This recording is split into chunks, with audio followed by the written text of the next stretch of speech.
Workers unity সেন্টারের পক্ষ থেকে, গ্রিন বাংলা গার্মেন্টস ওয়ার্কার্স ফেডারেশনের পক্ষ থেকে আমাদের নেত্রী সুলতানা আপা, তার নেতৃত্বে আমরা আজকে একটা কথা বলতে চাই, আমরা আর এই প্রহসনের বিচার দেখতে চাই না। আমরা দেখেছি কিভাবে দ্রুত বিচার কার্যকর করা হয় যখন যে সরকার ক্ষমতায় আসে।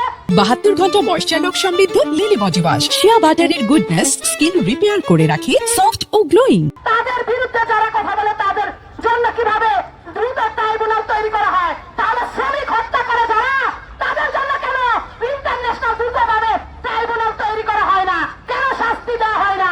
একটা মালিকের যদি শাস্তি হইতো বাংলাদেশে, তাহলে আর কোন মালিকরা এরকম দুঃসাহস করে চিন্তা করতো না, শ্রমিক হত্যা করতো না, আর আহত শ্রমিকদের উন্নত চিকিৎসার জন্য অবশ্যই ব্যবস্থা করতো।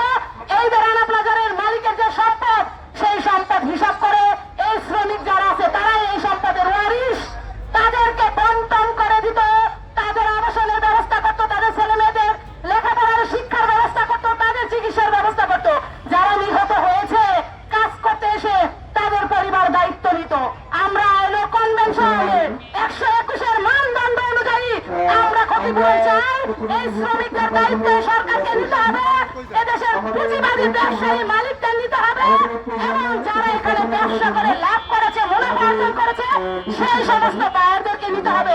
এদের আমাদের স্পষ্ট কথা। আমরা আরো অপেক্ষা করতে চাই না। আমরা দীর্ঘ 13 বছর অপেক্ষায় 3 সরকারকে দেখেছি।